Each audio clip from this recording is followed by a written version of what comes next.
Hello student, কেমন আছো? আশা করছি তোমরা সবাই ঠিকঠাক ক্লাস করছো। তো আজকে আমরা কি স্টার্ট করব, আমাদের এই চ্যাপ্টারের সব থেকে লাস্ট অ্যান্ড ইন্টারেস্টিং টপিক, সেটা হচ্ছে জন্ম, রিপ্রোডাকশন। ওকে, তো আজকে আমরা আমাদের এই যে লাস্ট টপিকটা করব সেটা তোমরা খুব ভালোভাবে দেখবে এবং তোমরা সেটা বোঝার চেষ্টা করবে, ঠিক আছে? তো আমাদের বেসিক একটা সবার ধারণা আছে এই যে টপিকটার উপর। এবার আমরা দেখবো যে এটা কি, কোন বিজ্ঞানী মানে পুরো কিরকম ভাবে কি হয়, এর কত রকম ভাগ আছে, সেগুলো এবার আমরা আস্তে আস্তে জানবো, ঠিক আছে? তো এই হচ্ছে আমাদের তোমার জনন কথার অর্থ হলো বংশ বিস্তার, মানে যেটা আমরা আগে কোষ বিভাজনে পড়েছি যে অপত্য জীব থেকে কি হয়, এই জনিত জীব থেকে কি হয়, অপত্য জীব সৃষ্টি হয়। ওকে, তো জনন জীবের মুখ্য বৈশিষ্ট্য। অবভিয়াসলি আমাদের যদি জনন না ঘটে বংশ বিস্তার হবে না, যদি বংশ বিস্তার না হয় তাহলে কি হবে, প্রজাতি কি হবে, স্থির হয়ে যাবে, সেখানে আর কোনো কি হবে, বৃদ্ধি ঘটবে না, রাইট? তো এখানে আমরা কি করব, জননের প্রথমে সংজ্ঞাটা দেখব। What is this? যে জৈবিক পদ্ধতিতে জীব নিজের নিজ সত্তা ও আকৃতি বিশিষ্ট অপত্য জীব সৃষ্টি করে এবং সংখ্যা বৃদ্ধির দ্বারা নিজস্ব বংশধারাকে অক্ষুণ্ণ রাখে, তাকে বলা হচ্ছে তোমার জনন বা রিপ্রোডাকশন। অবভিয়াসলি আমাদের জননের ধরন কি হয়, আমাদের বংশ বিস্তার সেটা কি হয়, বৃদ্ধি পায়। আমাদের নিজ সত্তা নিজ আকৃতি বিশিষ্ট কি হয়, যখন এখানে অপত্য জীব সৃষ্টি হয়, তো সেটা আমরা সবাই জানি। তো সেটাকে কি বলা হচ্ছে, তোমার জনন। এবার কি জননের প্রয়োজনীয়তা, আমাদের মানে যারা উদ্ভট ভাবে ভাববে যে জননের কাজটা কি, কি দরকার, তো চলো আমরা এবার দেখবো যে জননের গুরুত্ব বা প্রয়োজনীয়তা। ফার্স্ট হচ্ছে অস্তিত্ব বজায় রাখা। অবভিয়াসলি আমি হলাম আমার থেকে মানে আমি যদি বংশ বিস্তার না করি তাহলে কি হবে, তাহলে কি আমি আমার অস্তিত্ব রাখতে পারবো? আমি মরে যাই তাহলে আমার পরে আমার কথা আর উঠবে না, বাট আমার যদি ছেলে মেয়ে থাকে তারা কি করবে, তারা কিন্তু তাদের মধ্যে দিয়ে আমাকে বাঁচিয়ে রাখবে, তাই তো? তো তারপরে কি হবে, আমার অস্তিত্বটা কিন্তু রক্ষা হবে যদি আমি বংশ বিস্তার করি। যদি আমাদের মধ্যে কি হয়, এটা হচ্ছে জনন প্রথম এবং ইম্পর্টেন্ট বৈশিষ্ট্য, জীবজগৎ জনন পদ্ধতির দ্বারা বংশধর উৎপত্তির মাধ্যমে নিজেদের অস্তিত্ব বজায় রাখে, বুঝলে? সেকেন্ড হচ্ছে সংখ্যা বৃদ্ধি, রাইট? আমরা যদি আমরা আমাদের মধ্যে জনন না ঘটে তাহলে কি হবে, সংখ্যা বৃদ্ধি হবে? আমরা কি 2 থেকে 3, 3 থেকে 4 হতে পারবো না। তাহলে আমাদের কি দরকার, আমাদের জননের গুরুত্ব কেন প্রয়োজন, সংখ্যা বৃদ্ধির জন্য, ঠিক আছে? তবেই না আমাদের দেশের সংখ্যা বাড়বে, মানে জনগণের সংখ্যা তো বাড়বে, রাইট? সেটা তো আমাদের দরকার। এবার হচ্ছে থার্ড হচ্ছে ধারাবাহিকতা বজায় রাখা, জননের মাধ্যমে জীব তার বংশানুক্রমিক ধারাকে বজায় রাখে। এবার আমি যদি দেখো আমাদের মধ্যে জনন না ঘটে, সেম জিনিস ওটাই যেটা আমি বলছি বারবার, একই ব্যাপার, যে কি আমাদের তাহলে তো বংশবৃদ্ধি হবে না, তাহলে তো আমার বংশ এখানেই শেষ। আমি যদি বংশবৃদ্ধি না করি তাহলে তো আমার আর মানে কোনো অস্তিত্ব থাকলো না। এতে জীব জগতের ভারসাম্য রক্ষা করা, জননের ফলে জীবের মৃত্যুজনিত সংখ্যা হ্রাস পূরণ করে, ফলে পৃথিবীতে জীব জগতের ভারসাম্য বজায় থাকে, রাইট? যদি আমাদের এদিকে জনন বন্ধ হয়ে যায়, আমাদের যদি জনন সংখ্যা বৃদ্ধি না হয়, শুধু মানুষ মরেই যায়, ঠিক আছে, যদি মানুষের মৃত্যু ঘটে তাহলে কি হবে, তাহলে কি আমাদের জনন সংখ্যা ঠিক থাকবে, ভারসাম্য বজায় থাকবে না। তাহলে আমাদের মৃত্যুটা আমাদের হাতে নেই, তবে জন্মটা আমাদের হাতে আছে। আমরা চেষ্টা করলে আমরা জনসংখ্যা বাড়াতে পারি। তাহলে আমরা কি করব, আমরা তার দ্বারা আমরা জীব জগতের ভারসাম্যটাকে রক্ষা করতে পারি। এই হচ্ছে তোমার জনন। এবার জননের পদ্ধতি, জনন 2 রকম ভাবে হয়, একটা হচ্ছে যে অযৌন জনন আর একটা হচ্ছে যৌন জনন। অযৌন জননটা কি আর যৌন জননটা কি সেটা আমরা দেখবো। অযৌন জনন থেকে কি হয়, সেখানে জনন পদ্ধতি একটি জীব থেকে অসংখ্য জীব সৃষ্টি হয়, একটা জীব থেকে অসংখ্য জীব সৃষ্টি হয়, যেটা আমার নরমালি তোমার ওই যে ইস্ট, তারপরে অ্যামিবা টাইমে এসবের মধ্যে দেখা যায়, ঠিক আছে? এই হচ্ছে তোমার অযৌন জনন। যৌন জননটা কি, যেটা হচ্ছে দুটি জীব, প্রধানত পুরুষ ও স্ত্রীর মিলন ঘটে যখন, তখন কি হয়, তাদের মধ্যে যৌন জনন, একক গ্যামেটের মিলন ঘটে। পুংগ্যামেট ও স্ত্রী গ্যামেটের মিলনে কি হয়, জাইগোট সৃষ্টি হয় বা নতুন জীব সৃষ্টি হয়, যেটা আমরা ওই যখন ক্রোমোজোম পড়িয়েছিলাম তখন আমরা ওখানে বলেছিলাম ওই যে XX আর XY, রাইট? দুটি, এই যে এখানে দুটি গ্যামেট আছে, একটা X একটা X, এখানে কি আছে X আর Y, এদের যখন মিলন ঘটে, পুরুষ এবং স্ত্রীর মধ্যে যখন মিলন ঘটবে তখন এখানে কি হবে, XX বা XY, এই যে এটা হয়, তখন কি হয়, আমাদের অপত্য জীব সৃষ্টি হয়। তাহলে কি হচ্ছে, এখানে যৌন জনন পদ্ধতিতে দুটি জীব, প্রধানত পুরুষ ও স্ত্রী, পরস্পরের মিলন ঘটে, মিলনকালে তাদের মধ্যে হয় কি, গ্যামেটের মিলন হয়, তারপর আমাদের অপত্য জীব সৃষ্টি হয়। এই হচ্ছে আমাদের যৌন জনন, ঠিক আছে? এইবার আসছে অযৌন আর যৌন জননের মধ্যে পার্থক্য। চলো ছোট্ট করে আমরা একবার দেখে নিই পয়েন্টগুলো। অযৌন জননের জীবের অপত্য জীবের এই জনিত্রী জীবের সংখ্যা কি হয়, একটি হয়, তাই তো। কিন্তু কিন্তু যৌন জননে কি হয়, যৌন জননে কিন্তু দুটি হয়, কারণ দুটি না হলে আমাদের যৌন জনন কমপ্লিট হবে না, পুরুষ স্ত্রী দুটোই লাগবে, নয়তো হবে না। অযৌন জননে একটি। অযৌন জননে গ্যামেট উৎপাদন হয় না, ঠিক আছে, যৌন জননে গ্যামেট উৎপাদন হয়, নয়তো আমাদের বংশবিস্তার মানে আমাদের যৌন কমপ্লিট হবে না। এই হচ্ছে তোমার। আর অযৌন জননে কি হয়, কেবল মাইটোসিস কোষ বিভাজন ঘটে। মাইটোসিস কোষ বিভাজনটা কি ছিল আমরা পড়েছি। আর যৌন জননে কি হবে, মিওসিস। তোমরা নিশ্চয়ই এই জিনিসটা, তোমরা যদি আমার আগের ক্লাসটা দেখে থাকো কোষ বিভাজনে, তাহলে এই জায়গাটা বোঝাটা কোনো টাফ ব্যাপার না, কেন এটা এখানে হয়। তো অযৌন জননে কি হচ্ছে, অপত্য জীব জিনগতভাবে জনিত্রী জীবের অনুরূপ হয়। অপত্য জীব জিনগতভাবে জনিত্রী জীবের অনুরূপ হয়। আর যৌন জননে কি হয়, জনিত্রী জীব অপেক্ষা ভিন্ন প্রকৃতির হয়। মানে অপত্য জীব যখন সৃষ্টি হয় এই তোমার অযৌন জননে, তখন একই রকম হয় প্রায়, কিন্তু যৌন জননের ক্ষেত্রে কি হয়, ভিন্ন হয়, তাই তো। এবার কি হচ্ছে অযৌন জননটা, আমরা এবার ডিটেইলে যাব। অযৌন জননটা তো বললাম গ্যামেট উৎপাদন ছাড়াই যখন একটি জনিত্র জীব থেকে অসংখ্য জীব সৃষ্টি হয়, মানে অসংখ্য অপত্য জীব সৃষ্টি হয়, মানে দেহকোষ বিভাজিত হয়ে রেণু তৈরির মাধ্যমে অপত্য জীব সৃষ্টি হয়, তাকে বলা হচ্ছে তোমার অযৌন জনন। ওকে, তো এবার দেখবো অযৌন জননটা ঠিক কি কি, মানে কাদের কাদের মধ্যে দেখা যায়।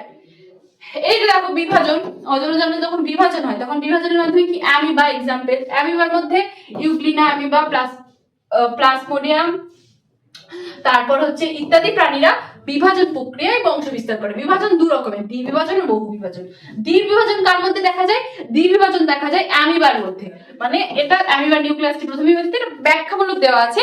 আমরা যদি আমাদের কোশ্চেন এরকম আসে যে দ্বি বিভাজন কার মধ্যে দেখা যায়, তাহলে সেটা হবে তোমার অ্যামিবার মধ্যে, ঠিক আছে। এটা কিন্তু একটা ইম্পর্টেন্ট জায়গা, যদি তোমাদেরকে বলে দ্বি বিভাজনের কথা, তো সেটা কি হবে, সেটা হবে অ্যামিবা। আর অ্যামিবার মধ্যে কেমন জনন দেখা যায়, সেটা হচ্ছে তোমার অযৌন জনন। ওকে, নেক্সট আমরা দেখব যে প্লাজমোডিয়াম। প্লাজমোডিয়ামের মধ্যে কি হয়, প্লাজমোডিয়ামের মধ্যে বহু বিভাজন দেখা যায়। তাহলে বহু বিভাজন দেখা যায় এমন একটি প্রাণী বলো, মানে এমন একটি তোমার প্রাণীর উদাহরণ, সেটা হচ্ছে বহু বিভাজনটা কার মধ্যে দেখা যায়, বহু বিভাজনটা দেখা যায় হচ্ছে প্লাজমোডিয়াম, প্লাজমোডিয়াম।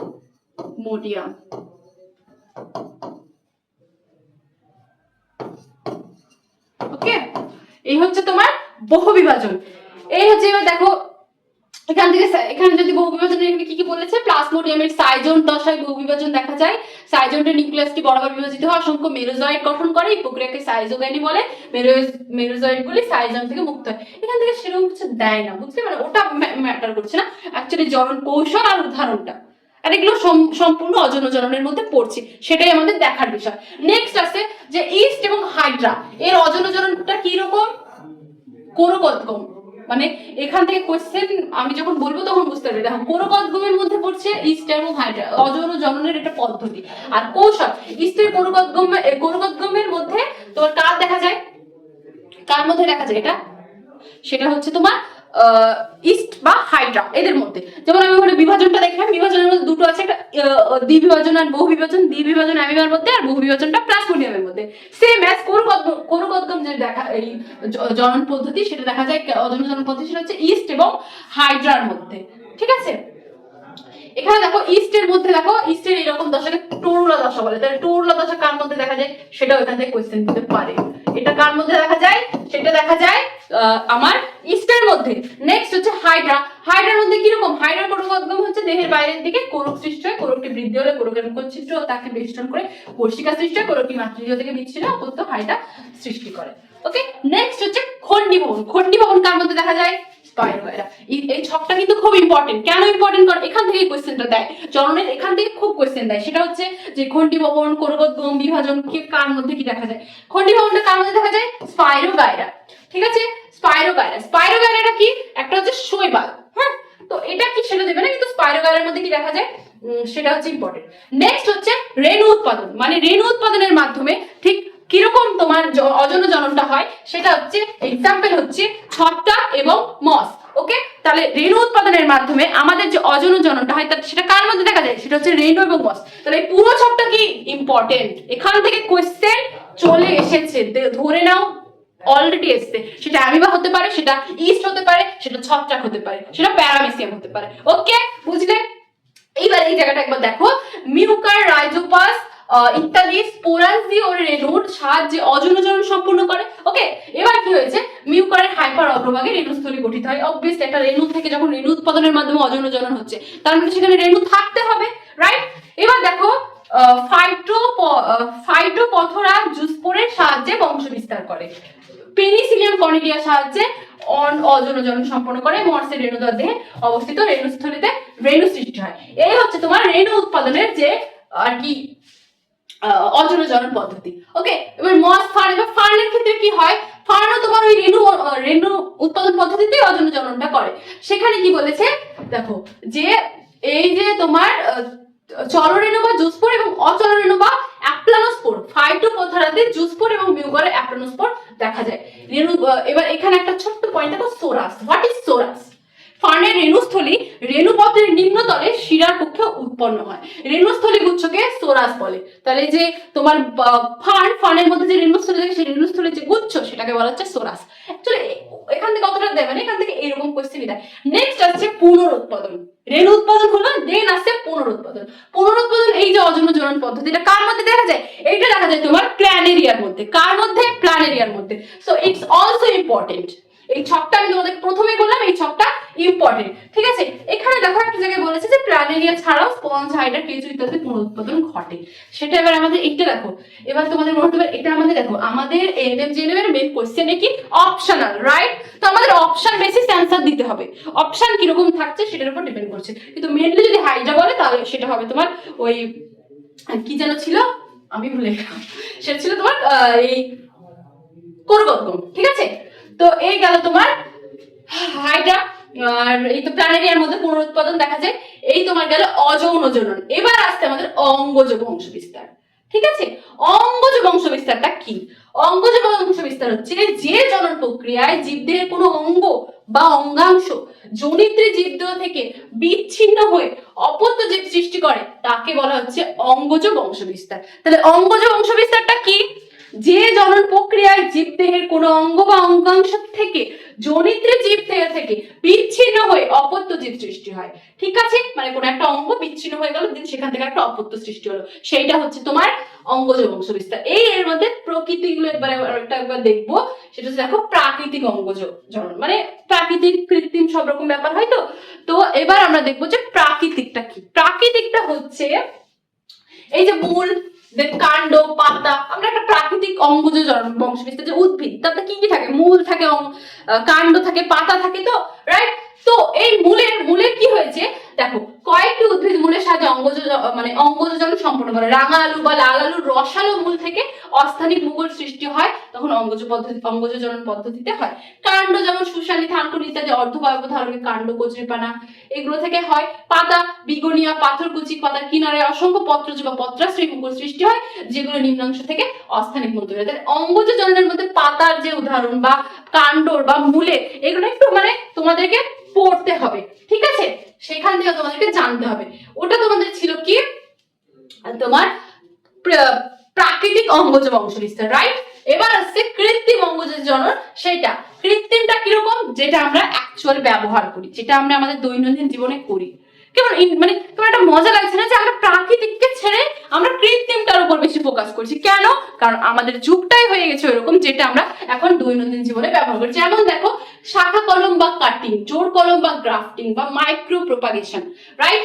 শাখা কলমটা কি? আমরা কি করি দেখবা, আমরা বলি না যে কোনো গাছের একটা গাছ নিয়ে কলম করে আমরা সেই গাছটা আবার মানে করলাম, ডাল ভেঙে নিয়ে এসে একটা কিছু করে, এই ব্যাপারগুলো এখানে বলা হয়েছে। যেমন দেখো কাণ্ডের শাখা কলম একটি সহজ পদ্ধতি। জনিত্রী থেকে 20 থেকে 30 সেমি কাণ্ড বা কাণ্ডের শাখা কেটে নিয়ে কাটা অংশটিকে ভিজে নরম মাটিতে পুঁতে কয়েকদিন পরে কাটা অংশ থেকে মূল সৃষ্টি হয় এবং বায়বীয় অংশ থেকে কাঠিক মুকুল সৃষ্টি হয়, শাখা প্রশাখা সৃষ্টি করে। এবং এই রকম কলম গোলাপ, লেবু, জাম, আম, তুলা প্রভৃতি গাছে করা হয়। আমরা জানি, বলি না যে গোলাপ গাছের একটা ডাল নিয়ে আসলাম, সেটাকে আমরা কলম করে একটা গাছ তৈরি করলাম। আমরা দৈনন্দিন জীবনে অনেকেই করে থাকে, অনেকেই জানি ব্যাপারটা। তো সেটাই হচ্ছে আমাদের কৃত্রিম অঙ্গজ জনন। নেক্সট হচ্ছে grafting. What is grafting? Grafting হচ্ছে তোমার যে শাখা প্রশাখা একই প্রজাতিভুক্ত দুটি ভিন্ন উদ্ভিদ, ঠিক আছে। একই প্রক্রিয়ায় কি হচ্ছে, একই প্রজাতিভুক্ত দুটি ভিন্ন উদ্ভিদের শাখা জোড়া লাগানো, মানে জোর করে তাদেরকে এক করা হচ্ছে, মানে প্রজাতি এক, দুটো গোলাপ গাছ পাশাপাশি আছে, দুজনেই তো গোলাপ, কিন্তু ওর গাছ থেকে একটা মানে ওর একটা ডাল নিয়ে ওর একটা ডাল নিয়ে কি হচ্ছে তাদেরকে জোড়া লাগানো হয়, সেটাকেই বলা হচ্ছে তোমার গ্রাফটিং। সেটা কার কার মধ্যে করা হয়, সেটা আম, লেবু, পেয়ারা প্রভৃতি গাছে জোর করে বাঁধা হয়। ঠিক আছে, এখানে দুটো পদ্ধতি আছে। মূল সহ যে গাছটিতে অন্য গাছের ডালে জোড়া লাগানো হয় তাকে স্টক বলে, আর যে গাছটি শাখা জোড়ানো হয় তাকে সিয়ন বলে। তো অনেক সময় আমাদেরকে এটা দেয় যে স্টক ও সিয়ন কি, বা স্টক ও সিয়ন কাকে বলে। তো সেটা আমাদের কিসের মধ্যে দেখা যায়, সেটা হচ্ছে গ্রাফটিং এর মধ্যে। মানে যখন আমাদের কি হয়, মূল সহ যে গাছটি অন্য গাছের ডালে জোড়া লাগানো হয়। তাহলে এখান থেকে একটা কোয়েশ্চেন দিতে পারে, এখান থেকে ইম্পর্টেন্ট আছে কিরকম, যেমন দেখো যে গাছটিতে যখন একটি গাছের ডালটাকে অন্য গাছের ডালের সঙ্গে জোড়া লাগানো হয় সেই পদ্ধতিটা হচ্ছে স্টক। আর যখন গাছের শাখাটাকে জোড়া লাগানো হয়, যখন গাছটাকে মানে গাছের ডালটাকে জোড়া লাগানো হবে তখন সেটা স্টক, আর যখন শাখাটাকে নেওয়া হবে তখন সেটা সিয়ন। ডাল আর শাখা, তাহলে যখন ডাল হবে মানে অবভিয়াসলি গাছের ডাল, খাওয়ার ডাল না, ওকে। তো গাছের ডাল যখন হবে তখন সেটা হচ্ছে তোমার স্টক, আর যখন গাছের শাখাটা হবে তখন সেটা হচ্ছে তোমার সিয়ন। ওকে, এই জায়গাটা ক্লিয়ার? এই হচ্ছে তোমার স্টক এন্ড সিয়ন। এখান থেকে এইটুকুই ইম্পর্টেন্ট। এবার আমরা নেক্সট চলে যাব। হ্যাঁ, এবার দেখো অণুবিস্তার বা মাইক্রো প্রোপাগেশন। এটা অনেক সময় পদ্ধতিতে, এই যে স্ট্রাকচারটা দেখছো না, এই স্ট্রাকচারটা এক্সামে দেয়, বোর্ডের এক্সামে কাকে বলে বা ডিটেলটা দেয়। তো মাইক্রো প্রোপাগেশনটা কি, মাইক্রো কথার মানেটা কি, স্মল, অতি ক্ষুদ্র। মাইক্রো মানেই আমরা যেটা অনুবীক্ষণ যন্ত্রের সাহায্যে দেখতে পাবো, একদম সূক্ষ্ম ব্যাপার। তো সেটাই হচ্ছে এখানে পৃথকীকরণ কোষ বা কলার ছোট টুকরোকে বোঝায়। ক্ষুদ্র টুকরোটিকে বিশেষ কর্ষণ দ্রবণে বৃদ্ধি ঘটানো হয়। কর্ষণ দ্রবণ মানে এই যে তোমার এই যে তোমার একটা দ্রবণ, ঠিক আছে, একটা তোমার টেস্ট টিউবের মাধ্যমে যে তোমার টেস্টটা করা হচ্ছে, সেখানে বলা হয়েছে যে ধরো একটা বিশেষ কর্ষণ দ্রবণে কোনো একটা গাছের কোষ বা কলাকে নিয়ে তার মধ্যে দিয়ে তার যে বৃদ্ধি ঘটানো হয়। কর্ষণ দ্রবণটি পরিপোষক এবং অক্সিন ও সাইটোকাইনিন হরমোন দিয়ে, আমরা ফার্স্ট চ্যাপ্টারে উদ্ভিদ হরমোন সম্পর্কে পড়েছি, সেখানে বিভিন্ন হরমোনের আমরা কাজ দেখেছি। তো সেখানে আমরা যখন দেখেছিলাম যে প্রাকৃতিক যে হরমোন অক্সিন এবং সাইটোকাইনিন, সেই হরমোনটি কি হয় এখানে ব্যবহৃত হয়, যেটা কি করে সেই ধরনের পদ্ধতিকে বলা হয় কলা কর্ষণ। মানে ওই টেস্ট টিউবের মধ্যে সেই মিক্সচারটাকে নেওয়া হয়, দেন সেটার পর সেটার বৃদ্ধি ঘটানো হয়, দেন সেটা হয়। এবার হচ্ছে প্রধানত এটি হলো কলা কর্ষণ পদ্ধতিতে উদ্ভিদের বংশ বিস্তার ঘটানো হয়। মাইক্রো প্রপাগেশন পদ্ধতিটি হলো কি, এর যে পয়েন্টগুলো আমরা এবার দেখবো যে কি কি পয়েন্টে আমাদের স্টেপ বাই স্টেপ করা হচ্ছে। এক নম্বর হচ্ছে উপযুক্ত উদ্ভিদ, কলা, কোষ, মুকুল ইত্যাদি নির্বাচন। রাইট, বিকজ আমাদের এটা কি হচ্ছে বললাম টেস্ট টিউবের মধ্যে নিয়ে করতে হয়। তাহলে নির্দিষ্ট কলা কোষ নেওয়ার পর তারপর কি হচ্ছে ক্যালাসের বৃদ্ধি ঘটিয়ে এমব্রয়েড গঠন। এমব্রয়েড গঠন হচ্ছে মানে এখানে দেখো একটা কি হচ্ছে ক্যালাস নেওয়া হচ্ছে, দেন এখানে দেখো স্ট্রাকচারটা তোমরা দেখে এমব্রয়েড গঠন হচ্ছে। এমব্রয়েড গঠন হওয়ার পর কি সেখান থেকে গাছ বেরোচ্ছে, প্ল্যান্ট মানে উদ্ভিদ তৈরি হচ্ছে, দেন এই পদ্ধতিটা হচ্ছে। তো এইটা তোমরা একটা বেসিক এতে তোমরা জেনে রাখবে, ঠিক আছে। এবার হচ্ছে অণু বিস্তারণের যে ধাপ, মুকুল বা কলা, ক্যালাস, এমব্রয়েড, প্ল্যান্টের পরিণত। এটা একটা কোয়েশ্চেনের জায়গা। কেমন কোয়েশ্চেনের জায়গা, এইটা তোমার দিয়ে দিবে তীর চিহ্ন দিয়ে ধরো কোনো একটা জায়গা ফাঁকা রেখে দিল, এইখানটা বা এইখানটা ফাঁকা রেখে দিল, দেন তোমার এক্সাম মানে অপশন দিয়ে দিল এটা এটা, তখন কি হবে। তাহলে এই জায়গাটা কিন্তু একটা মনে রাখার মতো জায়গা, এটা থেকেও কিন্তু কোয়েশ্চেন আসবে। ওকে, এইবার আসছে তোমার জনুক্রম। জনুক্রম কেন, আমি কোষ চক্র পড়লাম, চক্রাকার কিছু একটা ব্যাপার, সেম এজ এই জনুক্রমটা কোথায় পড়েছি বলতো, মিওসিসের তাৎপর্যে জনুক্রম টপিকটা আমরা পড়েছি। তখন আমরা বলেছিলাম যে ওই জায়গাটা থেকে আমাদের কি হয়, দেখো জীবের জীবন চক্রে রেণুধার জন্য বা ডিপ্লয়ের জন্য এবং লিঙ্গধার জন্য বা হ্যাপ্লয়ের জন্য, মানে ডিপ্লয়েড বা হ্যাপ্লয়েড যে পর্যায়ক্রমিক আবর্তন ঘটে, যে জননের সময় যে পর্যায়ক্রমিক আবর্তন সেটাকেই বলা হচ্ছে তোমার জনুক্রম। ওকে, তো এখানে কি হয়, এখানে দেখো এখানটাতে আমরা পরেরটাই দেখবো যে এখানে যে আমাদের ফার্নের জনুক্রম, এটাও এক্সামে দেয়, মানে বোর্ডের এক্সামে এটা দেয় যে ফার্নের যে জনুক্রম সেটা ব্যাখ্যা করো, ঠিক আছে, বা স্ট্রাকচার রাখো। তো ফার্নের জীবন চক্রে সুস্পষ্ট জনুক্রম উপস্থিত। ফার্নের যে মূল উদ্ভিদের যে রেণুধর, ঠিক আছে, এবং ডিপ্লয়েড প্রকৃতির রেণুধর উদ্ভিদের রেণুস্থলে রেণু সৃষ্টি হয়, ডিপ্লয়েড রেণু মাতৃকোষ। তো এর পুরো পদ্ধতিটা দেওয়া আছে। এই পদ্ধতিটা আমাদের এখন দরকার নেই, বিকজ কারণ এখান থেকে আমি বুঝতে পারবো না যে এই মুহূর্তে কি আসবে। তো আমরা কি করব, আমরা যখন কোয়েশ্চেন পড়বো তখন আমরা বলে দেবো ওখান থেকে কিভাবে দেবে কোয়েশ্চেন, ঠিক আছে। এখন তোমরা জাস্ট ওটা তোমরা বুঝবে, কারণ আমরা জানি যে ওটা আমাদের বোঝার জন্য অবশ্যই দরকার। আমরা যখন ফার্নের জনুক্রমটা পড়বো তখন আমাদের ওখান থেকে স্ট্রাকচার ওয়াইজ ওটাকে আমাদেরকে বুঝতে হবে। নেক্সট আমরা দেখবো যে এখন এতক্ষণ অঙ্গজ জনন পড়লাম, কৃত্রিম জনন অঙ্গজ জনন, কৃত্রিম অঙ্গজ জনন দেখলাম। এবার আমরা আসবো সপুষ্পক উদ্ভিদের যৌন জনন, মানে এবার আমরা প্রপার উদ্ভিদে যাব, ঠিক আছে, সপুষ্পক উদ্ভিদ। তো এবার দেখো ফার্স্টেই আমরা দেখবো যে যৌন জনন কাকে বলে, যে যে জনন প্রক্রিয়া দুটি ভিন্ন ধর্মী জনন কোষ থেকে কি হয় একটি তোমার মিলনে অপত্য জীব সৃষ্টি হয়, সেটা আমরা আগেই পড়েছি যৌন জননটা কাকে বলে। এবার দেখো সপুষ্প উদ্ভিদের যে যৌন অঙ্গ, আমাদের আগে যৌন জনন সম্পূর্ণ হতে গেলে অঙ্গটাকে আইডেন্টিফাই করতে হবে। তো এই যে সপুষ্পক উদ্ভিদের জনন অঙ্গ হলো একটা ফুল, আর পুংকেশর ফুলের পুংজনন অঙ্গ এবং গর্ভকেশর ফুলের স্ত্রী, মানে পুংকেশর এবং গর্ভকেশর, ঠিক আছে। পুং মানে যেটা পুরুষের ক্ষেত্রে আর গর্ভকেশর যেটা মহিলার ক্ষেত্রে। তো চলো ফুলের যে গঠনগত অংশগুলো আমরা একবার সম্পর্কে জানবো। এটা একটা আদর্শ ফুল, এটা মেনলি জবা ফুলের ক্ষেত্রে দেখা হয়, জবা ফুলটাকে অ্যাকচুয়ালি ব্যাখ্যা করা হয়। তো একটি সম্পূর্ণ ফুলের চারটি অংশ, বৃতি, দলমণ্ডল, পুংকেশর, পুংস্তবক বা গর্ভকেশর। বৃতি, দলমণ্ডল, পুংকেশর, গর্ভকেশর। বৃতিটা কি? বৃতি হচ্ছে এটি ফুলের প্রথম স্তবক এবং সবুজ বর্ণের হয়। প্রতিটি বৃতির প্রতিটি অংশকে বৃত্তাংশ বলে। বৃতি ফুলের বিভিন্ন অংশগুলিকে রক্ষা করে। তো এখানে দেখো এই যে বৃত্তাংশ, ঠিক আছে, এই পুরোটা এটা সবুজ যেটা দেখছো সেটা হচ্ছে তোমার বৃতি। আর এই যে বৃত্তাংশ মানে বৃত্তির প্রতিটি অংশকে বৃত্তাংশ বলে। এখান থেকেও কোশ্চেন দিতে পারে যে বৃত্তির প্রতিটি অংশকে কি বলা হয়, আমরা সবাই জানি এটা আমরা পেরে যাব, ঠিক আছে। তো এই হচ্ছে ব্যাপার, ওকে।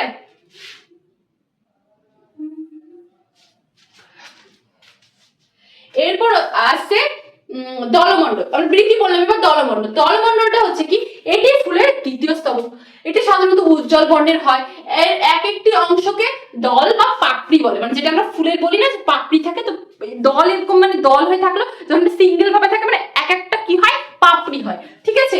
এরপর আছে পুংকেশর চক্র, মানে যেখানে তোমার যেটা হচ্ছে আমাদের জননের জন্য মেন ইম্পর্টেন্ট। তোমরা দেখো এটি ফুলের পুংজনন অঙ্গ তথা তৃতীয় স্তবক। পুংস্তবকের প্রতিটি অংশকে পুংকেশর বলে। প্রতিটি পুংকেশর পুংদণ্ড ও পরাগধানী নিয়ে গঠিত। পরাগধানীর মধ্যে হলুদাভ রঙের পরাগরেণু থাকে, যেটা হচ্ছে আমাদের পরাগরেণু কি হয় যখন ট্রান্সফার হয় তখন আমাদের জননটা কমপ্লিট হয়। এই যে তোমার দেখো এখানে স্ট্রাকচার তোমাদেরকে দেখিয়ে দিয়েছে, এই যে পরাগধানী, এর মধ্যে মানে এই পরাগধানীটা এর মধ্যে কি থাকে, তোমার পরাগরেণু থাকে, ঠিক আছে। ছোট ছোট করে দেখিয়ে দিয়েছে তোমার স্ট্রাকচারটাকে বড় করে। এরপর আছে তোমার পুংস্তবক, মানে পুংস্তবক ও পুংকেশর চক্র পড়লাম। নেক্সট আছে তোমার গর্ভকেশর চক্র। এই গর্ভকেশর চক্রটা কি, এটি ফুলের স্ত্রী জনন অঙ্গ তথা চতুর্থ ও শেষ স্তবক। এই স্তবকে কি কি থাকে, এই অংশকে মানে স্ত্রী স্তবকের এক একটা অংশকে কি বলে, গর্ভপত্র বা গর্ভকেশর। প্রতিটি গর্ভপত্র তিনটা অংশ নিয়ে গঠিত, গর্ভমুণ্ড, গর্ভদণ্ড এবং গর্ভাশয় বা ডিম্বাশয়, ঠিক আছে। ডিম্বাশয়ের মধ্যে অসংখ্য ডিম্বক থাকে, প্রতিটি ডিম্বকের মধ্যে ডিম্বাণু থাকে, রাইট। ওটা পরাগরেণু দিয়ে ডিম্বাণু, আর ডিম্বাণু থাকে মানে যে তোমার ডিম্বক, তারপর ডিম্বকের মধ্যে ডিম্বাণু থাকে, ডিম্বকটা কোথায় থাকে, ডিম্বাশয়ের মধ্যে। এই হচ্ছে তোমার স্ট্রাকচারের ব্যাপার, ঠিক আছে। এবার হচ্ছে এই গেল তোমার সপুষ্প উদ্ভিদের যে গঠন, যে কি কি থাকে কি কি হয় আমরা এটা পড়লাম। এবার আমাদের একটা পদ্ধতি আছে তো, রাইট, আমাদের একটা পদ্ধতির মাধ্যমে আমরা জিনিসটা কমপ্লিট করবো, যেটাকে বলা হচ্ছে তোমার পরাগযোগ।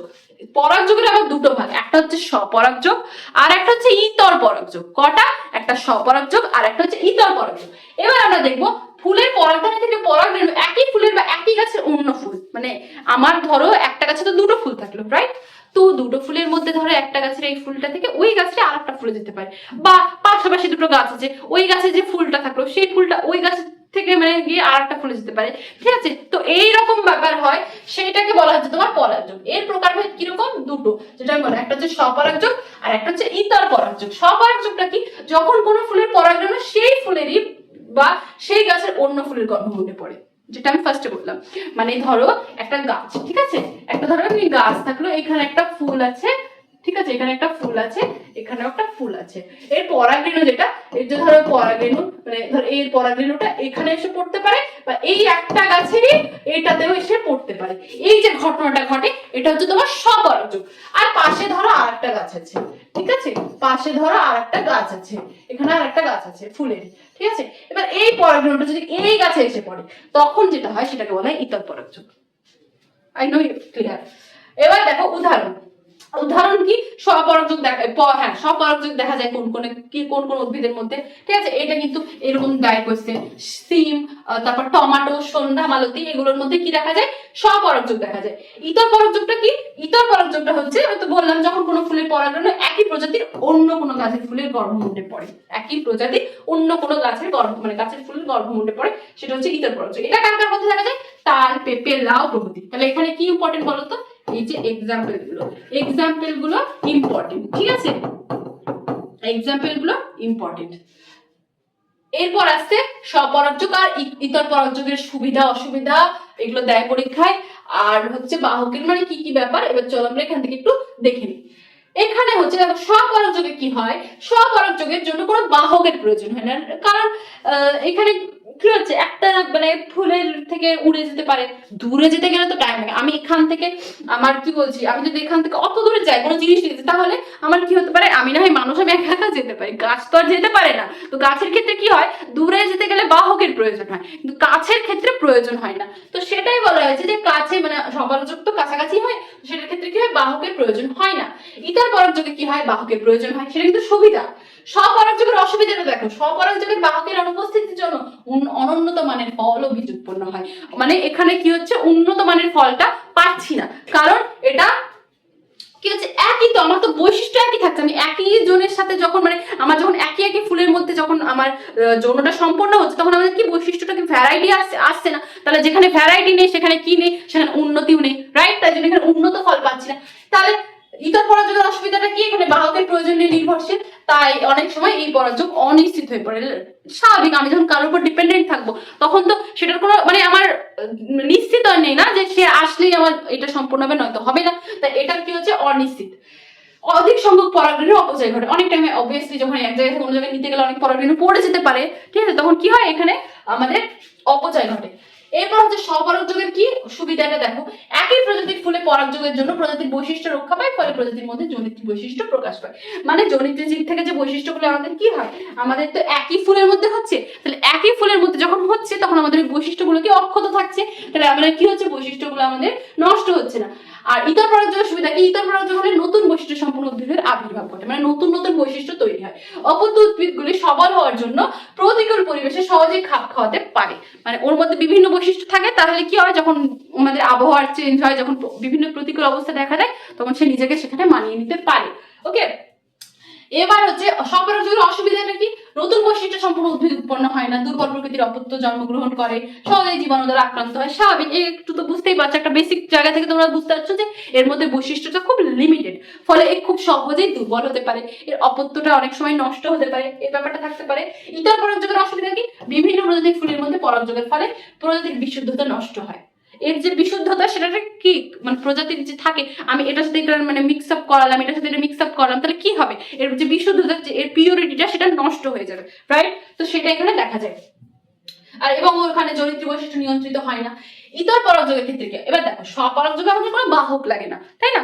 ইতর পরাগযোগে আমাদের বাহক লাগে, তাহলে এই বাহকের অনুযায়ী এদের একটা নাম আছে, তো সেটাই আমরা দেখবো, আর এক্সাম্পল গুলো দেখবো, ঠিক আছে। দেখো, যখন বায়ু দ্বারা হয়, একটা বায়ু দ্বারা একটা বায়ু দ্বারা কি, বায়ু তো আর একটা দুটো হয় না, ধরো বায়ু দ্বারা যখন পরাগরেণুটা একটি ফুল থেকে আরেকটা ফুলে যায়, সেটাকে বলা হচ্ছে তোমার বায়ু পরাগী ফুল। সেই বায়ু পরাগী ফুলের যে এক্সাম্পল গুলো, কোন ফুলে পরাগযোগ হয়, সেটা হচ্ছে ধান, গম, জোয়ার ইত্যাদি। এই ছকটাও ইম্পর্টেন্ট। কেমন ইম্পর্টেন্ট, এটা থেকেও কোয়েশ্চেন দেয়, এই তোমার বায়ু পরাগী, জল পরাগী, এগুলো। দেন আছে জল, যখন জলের দ্বারা হয়, তখন সেটা কি, তোমার জল পরাগী ফুল। সেটার এক্সাম্পল কি, পাতা ঝিঝি এবং পাতা শ্যাওলা, ঠিক আছে। এর বৈশিষ্ট্যগুলো তোমরা একবার দেখে নেবে, হ্যাঁ, আমি আর ওগুলো বলছি না, জাস্ট মেন গুলো আমি বলে দিচ্ছি। নেক্সট আসছে যখন পতঙ্গ, কোনো পতঙ্গ, যেমন ধরো প্রজাপতি বা মদ, এগুলোর দ্বারা যখন একটা ফুল থেকে বৈশিষ্ট্য আর একটা ফুলে যায়, তখন কি হয়, তখন সেটাকে বলে পতঙ্গ পরাগী ফুল। তাহলে পতঙ্গ পরাগী ফুলের যে তোমার গাছের যে বৈশিষ্ট্য, যে উদাহরণ যে পরাগযোগ করে, সেগুলো কি, আম, সূর্যমুখী। তারপর হচ্ছে পক্ষী পরাগীর মধ্যে কি পড়ছে, পলাশ, শিমুল। তাহলে এই ছকটা কেন ইম্পর্টেন্ট তোমরা বুঝতে পারছো, কারণ এখান থেকে এইরকমই কোয়েশ্চেন দেবে যে হ্যাঁ, পতঙ্গ পরাগী, পক্ষী পরাগী, জল পরাগী এবং বায়ু পরাগী, সেগুলো ঠিক কি কি ফুলের মধ্যে, কোন কোন পরাগ, যে ফুলে পরাগযোগ ঘটায় সেগুলো, কোন কোন গাছের ফুলে, ঠিক আছে। এইবার এই ছকটা আমাদের গেল, আমরা পরাগযোগ সম্পর্কে জেনে নিলাম, সপুষ্প উদ্ভিদ সম্পর্কে জেনে নিলাম। এবার আমরা দেখবো যে নিষেক এবং নতুন উদ্ভিদ গঠন, ঠিক আছে। পুংজনন কোষ ও স্ত্রীজনন কোষের মিলনকে নিষেক বা গর্ভাধান বলে। এবার হচ্ছে এখানে আমরা যে বেসিক পয়েন্টগুলো এবার আমরা দেখবো যে এর যে বৈশিষ্ট্যগুলো, এখানে কি হয়, 2n হয়, 3n হয়। 3n কার মধ্যে দেখা যায়, শস্যের মধ্যে। 2n টা হয় নিউক্লিয়াসের মধ্যে, মানে যেটা মানে আমাদের মানব সমাজে যেটা দেখা যায়, ঠিক আছে। এবার এইটার মধ্যে এই ছকটা আমি তোমাদেরকে দেখাচ্ছি, দেখো। পরাগরেণু থেকে কি হয়, পরাগরেণু গর্ভমুণ্ডে স্থানান্তরিত হয়। স্থানান্তরিত হচ্ছে সেটা তোমার স্বপরাগযোগ বা ইতর পরাগযোগের মাধ্যমে। গ্যামেট উৎপাদন হচ্ছে, পুং গ্যামেট ও স্ত্রী গ্যামেটের মিলন হচ্ছে, জাইগোট তৈরি হচ্ছে, ভ্রূণ হচ্ছে, ফল হচ্ছে, বীজ হচ্ছে, অঙ্কুর হচ্ছে, আবার শিশু উদ্ভিদ তৈরি হচ্ছে। এতটা একটা প্রসেস তৈরি হয় একটা উদ্ভিদ তৈরিতে বা একটা গাছ তৈরিতে, বুঝলে? তো এই পুরো একটা ব্যাপার এর মধ্যে ঘটছে। এই হচ্ছে তোমাদের আমাদের উদ্ভিদের যে তোমার নিষেক বা উদ্ভিদের যে এটা, সেটা হলো। এখানে দেখো একটা স্ট্রাকচার দেওয়া আছে, স্ট্রাকচারটা ইম্পর্টেন্ট। অনেক সময় আমাদের এক্সাম্পল বোর্ডের কোশ্চেন আমাদেরকে দেয়, সপুষ্পক উদ্ভিদের যে নিষেক পদ্ধতি সেটা ব্যাখ্যা করো স্ট্রাকচার সহ, বা ব্যাখ্যা না দিলেও স্ট্রাকচারটা দেয়, ঠিক আছে। তো এই স্ট্রাকচারগুলো যারা বোর্ডের স্টুডেন্ট তারা ভালোভাবে এটা করে নেবে, ওকে। তারপর আছে বৃদ্ধি ও বিকাশ। বৃদ্ধি আর বিকাশ কি জিনিস? তো আমরা একটা গাছ জন্মালো বা একটা ছোট্ট শিশু জন্মালো, তারপর তো সে বড় হয়, তার তো বৃদ্ধি হচ্ছে। তার যে পরপর যে স্টেপ গুলো সেটাই আমরা এবার দেখবো, ঠিক আছে। তো দেখো, বৃদ্ধি প্রত্যেক জীবের একটি প্রধান বৈশিষ্ট্য। স্বাভাবিক, আমার যখন কোনো একটা গাছ জন্মাবে বা কোনো একটা মানুষ জন্মাবে, তখন তার বৃদ্ধিটা কিন্তু আমাদের কন্ট্রোলে নেই, সে কিন্তু বৃদ্ধি হবে। তো সেটাই কি বলেছে, একটা প্রধান একটা বৈশিষ্ট্য। বৃদ্ধি একটি শারীরবৃত্তীয় ঘটনা, ঠিক আছে। বৃদ্ধি হলো জীবের সজীব বস্তুর শুষ্ক ভরের অপরিবর্তনীয় ভাবে বেড়ে যাওয়া। মানে আমরা ছোট থেকে আজকে এত বড় হয়েছি, আরো বড় হব, আরো বড় হবো, তো আস্তে আস্তে আমাদের কি হচ্ছে, বৃদ্ধি হচ্ছে। তারপর আমরা একটা টাইম পর মারাও যাব। তাহলে কি হচ্ছে, কোনোটা আমাদের হাতে নেই। তো এখানে কি বলেছে, বৃদ্ধির যদি আমরা একটা প্রপার সংজ্ঞা দেখি, দেখো, নতুন কোষীয় পদার্থ সংশ্লেষের ফলে জীবদেহের বা জীবকোষের আকার, আয়তন বা ভরের স্থায়ীভাবে বেড়ে যাওয়াকে, বিশেষ করে শুষ্ক ওজন বেড়ে যাওয়াকে বলা হচ্ছে বৃদ্ধি। তাহলে বৃদ্ধি কি, সেটা আমাদের আকার আয়তনে চেঞ্জ হতে পারে, সেটা আমাদের তোমার ভর, মানে অবশ্যই আমরা যত ছোটবেলায় আমাদের যা ওজন, বড় তো সেই ওজন থাকে না, সেটা আমাদের চেঞ্জ হয়। তো বিভিন্ন যে পরিবর্তন হওয়ার পরে সেই জিনিসটাকে, ঘটনাটাকে বলা হচ্ছে তোমার বৃদ্ধি। শুষ্ক ওজন জিনিসটা কি? শুষ্ক ওজনটা হচ্ছে জীবিত বা সদ্য মৃত জীবদেহকে 75 ডিগ্রি সেন্টিগ্রেড উষ্ণতায় 24 ঘন্টা রাখলে জীবদেহের ওজন প্রায় 60 থেকে 70% হ্রাস পায়। এই অবস্থায় জীবদেহের ওজনকে বলা হয় শুষ্ক ওজন, বুঝলে? এটা তোমাদেরকে দেবে না, তো এটাকে স্কিপ করে যাও। এই হচ্ছে বৃদ্ধি ও বিকাশ, এই দুটো কিন্তু আলাদা জিনিস। বৃদ্ধি আলাদা, বিকাশ আলাদা। বৃদ্ধি হলে যে বিকাশ হবে তার কোনো মানে নেই। তো চলো আমরা এবার দেখি যে বৃদ্ধি ও বিকাশ দুটি পৃথক ঘটনা, কিন্তু পরস্পরের সাথে নির্ভরশীল। বৃদ্ধি হলো শুষ্ক ওজন বেড়ে যাওয়া, অপর পক্ষে বিকাশ হলো কোনো জীবের জটিলতা বেড়ে যাওয়ার প্রক্রিয়া। কি জটিলতা? জটিলতা কি? তো তো আমরা এবার দেখবো যে জটিলতা জিনিসটা কি, ঠিক আছে। এইবার দেখো, এখানে দেখো যে বিকাশ কাকে বলে। বৃদ্ধির যে পর্যায়ে একটি কোষ থেকে অঙ্গ প্রত্যঙ্গ বিশিষ্ট বহুকোষী জীবদেহ গঠিত হয় তাকে বিকাশ বলে। তোমরা শুধু এটুকু এখান থেকে জাস্ট বৃদ্ধি বিকাশের সংজ্ঞা মনে রাখতে হবে না, জাস্ট এটা মনে রাখো যে বৃদ্ধি আর বিকাশটা কিন্তু সেম না, ওটা আলাদা। তো বৃদ্ধির যে দশাগুলি, চলো এবার দশা দেখি। বৃদ্ধির দশা কি কি আছে? এই যে কোষ বিভাজন, অবভিয়াসলি আমাদের বৃদ্ধি হচ্ছে মানে কোষ বিভাজন তো হচ্ছে। আমাদের যে হাত এতটুকু থেকে এতটুকু হচ্ছে, কোষ বিভাজনের পরে আস্তে আস্তে বড় হয়েছে, বিভাজন ঘটেছে, দেন আমাদের ওখানে কি হয়েছে, যে বৃদ্ধি হয়েছে। নেক্সট আছে কি, এটা কি হচ্ছে, মাইটোসিস, কোষ বিভাজনের মাধ্যমে কোষের সংখ্যা বৃদ্ধি পায়। তারপর কোষের আকার বৃদ্ধি। কোষের আকার বৃদ্ধিটা কি, এই দশায় বিভাজিত নতুন কোষগুলি ক্রমাগত জল গ্রহণ বা সজীব বস্তুর সংশ্লেষের ফলে কোষগুলির আকার অপরিবর্তনীয় ভাবে বেড়ে যায়। কোষীয় বিভেদন মানে কোষের বিশেষত্ব প্রাপ্তি, জাস্ট এটা বৃদ্ধির দশা লিখতে হবে না। এই জায়গাটা এবার দেখো, এখান থেকে একটু কোয়েশ্চেন আসে, সেটা হচ্ছে মানব বিকাশের বিভিন্ন দশা। মানুষ মানে আমাদের কথা বলা হয়েছে, তাহলে এখানটা নিশ্চয় কঠিন হবে না।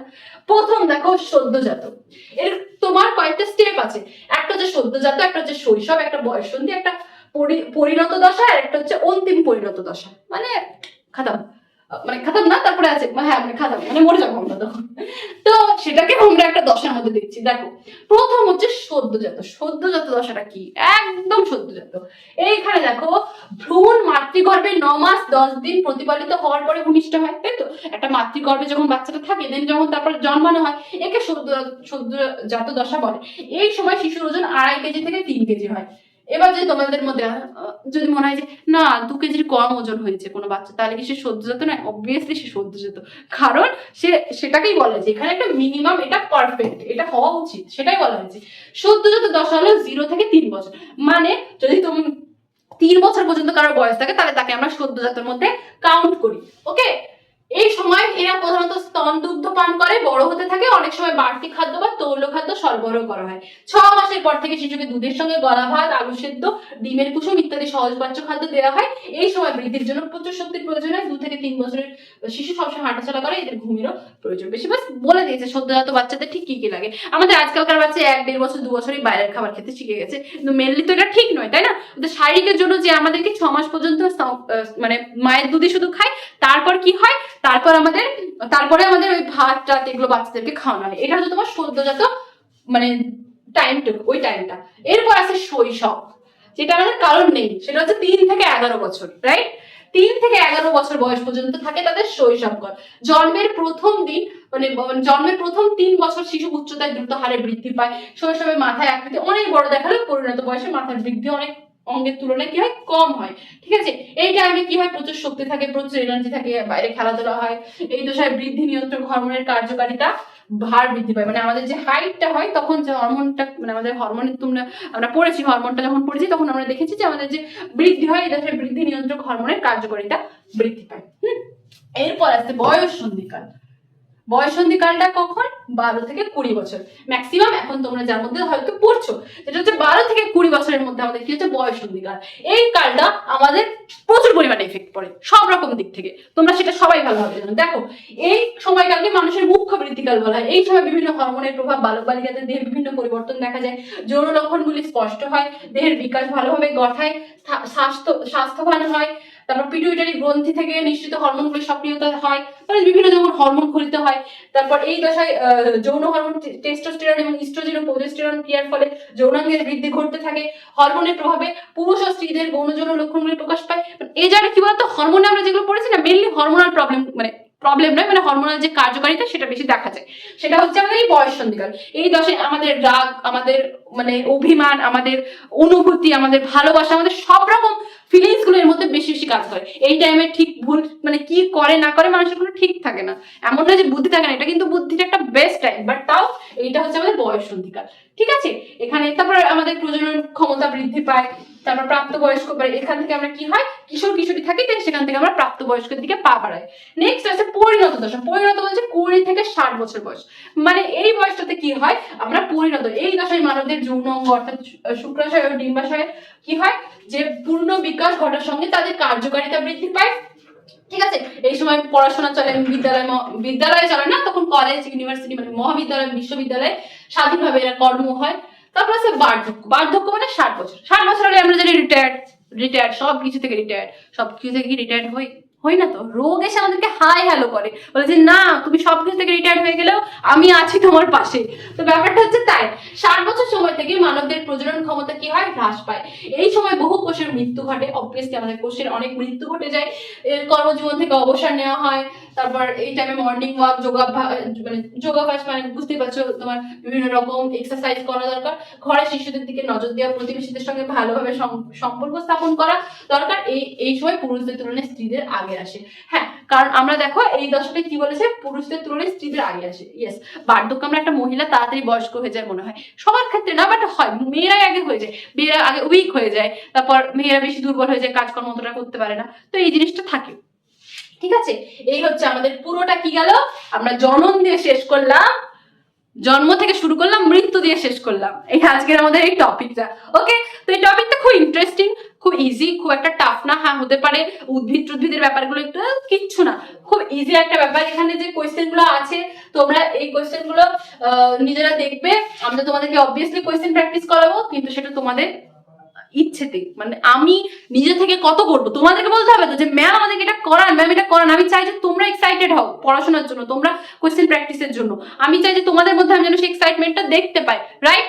তো আজকে আমাদের topic, not only topic, full chapter, আমাদের এই যে কন্টিনিউটি অফ লাইফ, জীবনের প্রবাহমানতা, এই চ্যাপ্টারটা আজকে আমাদের শেষ হলো।